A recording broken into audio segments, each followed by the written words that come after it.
October 31 तारिख बालेश्वर पौरपालिका अंतर्गत 23 number वार्डर महिला तथा अनुसूचित जातिर काउंसिलर शशिरेखा महांती को 22 नंबर वार्डर काउंसिलर शंभु सिंह अशालीन भाषा जाति उठाई गाड़ीगुलज कर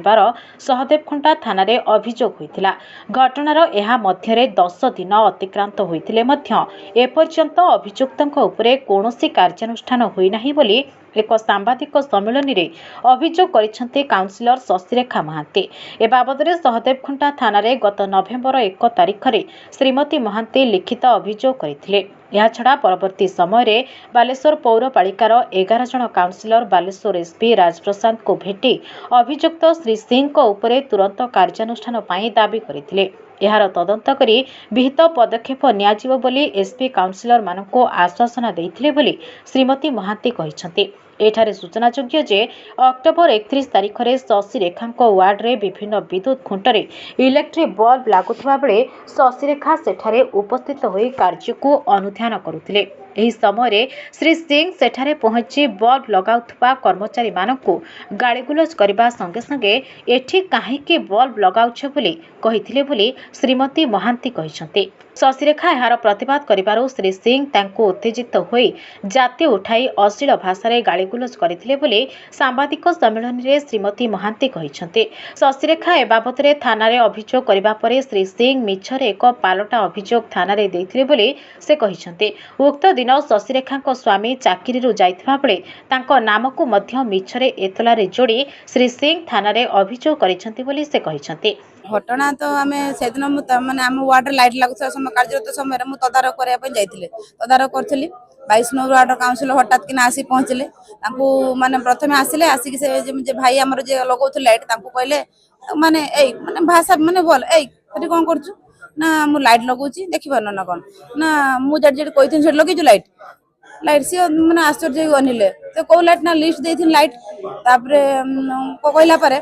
से कहले मु कौन तुम इच्छा लाइट लगेबी ना हूँ 23 नंबर वार्ड काउंसिलर अच्छा सी जो जो वार्ड सी जो जो कह लाइट लगेबी तापर से बासा सी मु 30 वर्ष है काउंसिलर थी मो इच्छा लगेबुनि मत कहबुनि चली गोटे माइकिना गोटे एत दिन गोटे छुआ मो आगर गोटे मैंने खदाड़ी केटिकार चली मैंने नहीं कहले आ भाषा सब विभिन्न प्रकार भाषा प्रयोग कले बोले कही सारापर मुझे भाई एमती कौन कथबार्ता कर मत खराब लगे सर मोर गोटे छोट छुआ अच्छी हैंडिकेप छुआ मो छुआ मो पाखे अच्छी कौन असुविधा सी कथा कहला न कहला कौन अच्छी विभिन्न प्रकार भाषा मैंने कहले कहला माने सही पार्लिनी से भाई को कहते तो तार कौन भाषा न कि बॉयफ्रेंड मुझे ओडिया कहूँ बॉयफ्रेंड तार कि गर्लफ्रेंड बॉयफ्रेंड गाड़ी नहीं बुलू बुली सागर जाऊँ कथा अनुसार लाइट लगौची एमती कहले मुझे सर मुझे आम जन अन्य लोक मैंने देखते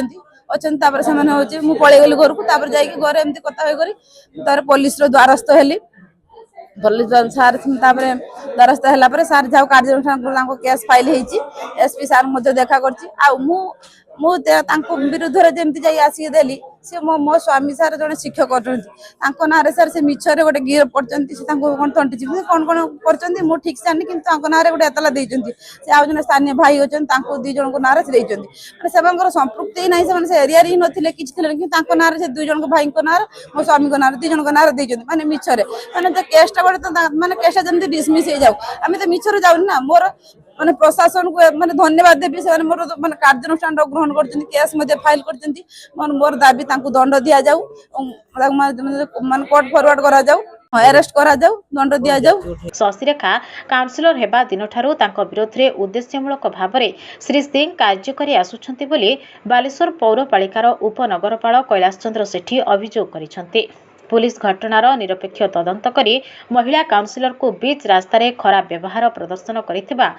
श्री सिंह को उपरे तुरंत दृढ़ कार्यानुष्ठान ग्रहण करबा पई उपनगरपाल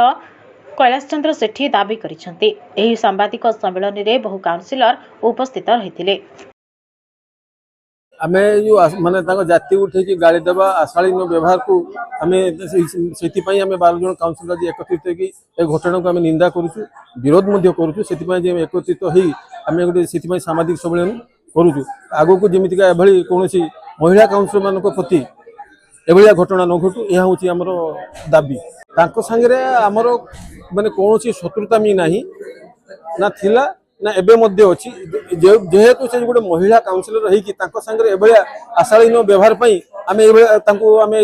तांको कार्य को आमे विरोध करछु प्रत्येक वार्ड रे हमर लाइट लागुची आउ 30 गोटी वार्ड रे कौन सी जगह रे एभलिया कौन सी